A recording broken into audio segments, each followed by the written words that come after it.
Before we dive into this roller coaster of a story, don't forget to hit the like button and subscribe to the channel if you haven't already. Here, you'll find top-tier football content, in-depth analysis, behind-the-scenes info, controversies, and everything that happens on and off the pitch. Turn on notifications so you don't miss any new videos, because today's episode is a real ride. The case of Antony, from Ajax wonderkid to disappointment at Manchester United, and now a surprising comeback at Real Betis.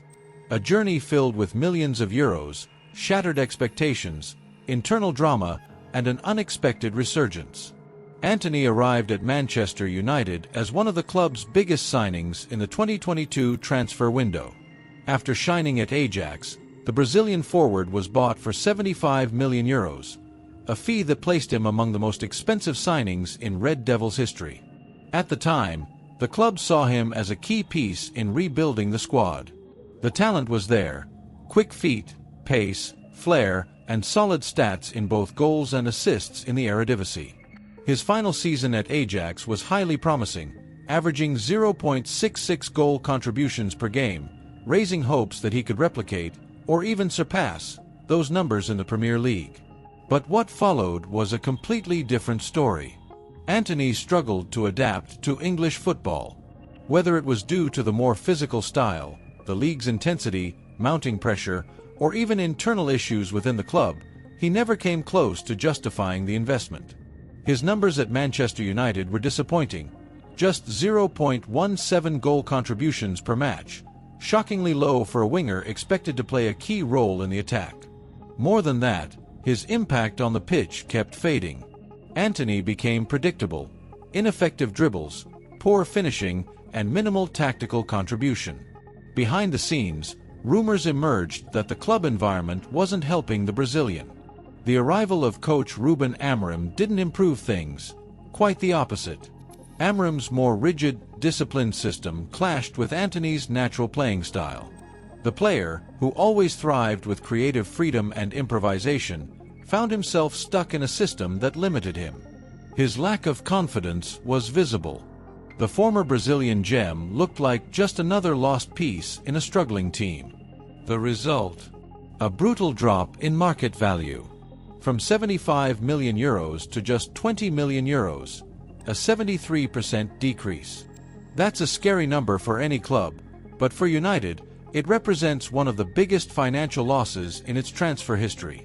When a club invests heavily in young talent, it expects a return, technically, competitively, and financially. With Antony, United got none of that. He didn't perform, didn't help in key competitions, and now likely won't generate any significant resale value. In fact, according to behind-the-scenes reports, United plans to sell him at the end of the season, and it's unlikely any club will pay more than his current valuation. But football is unpredictable, and fate gave Antony a second chance. Loaned to Real Betis, a traditional club in Spain, the Brazilian found his form again. Far from the intense pressure of the Premier League and in a lighter environment, Antony started playing with joy once more. In 13 games for Betis, he scored 4 goals and provided 5 assists, averaging 0.69 goal contributions per match, even better than his Ajax numbers.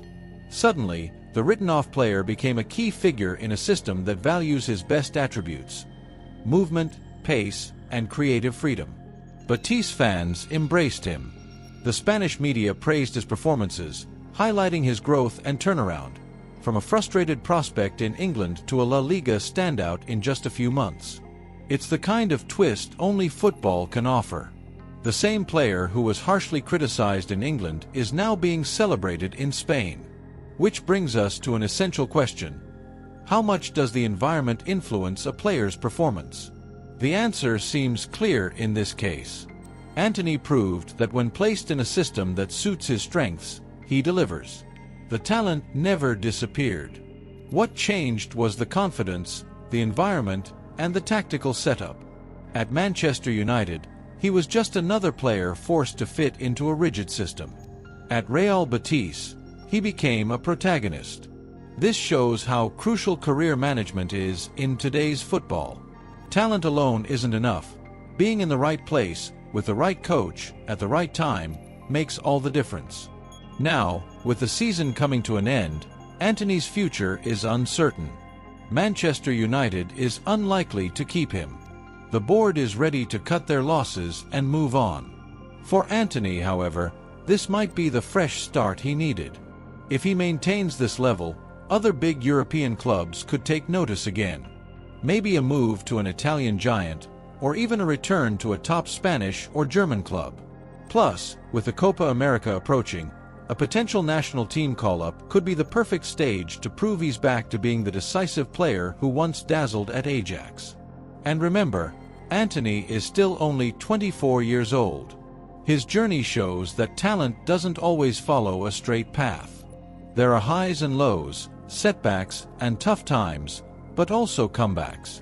What he's experiencing now at Real Betis could be the turning point he needed to reclaim the spotlight in European football. And for clubs, here's the lesson. Before dropping millions on a promising player, it's vital to understand where they truly thrive, what they need to grow, and the kind of environment that brings out their best. So now it's your turn, football fans. What do you think of this story? Did Manchester United make a mistake signing Antony, or did they fail in how they used him? And the player, does he deserve another shot at a bigger club, or should he stay in Spain and build on this positive phase? Drop your thoughts in the comments. This debate is just getting started. And of course, if you enjoyed the video, don't forget to like, subscribe, and share it with your fellow football fans. We've got new deep dive analysis every week, covering everything on and off the pitch. See you in the next one.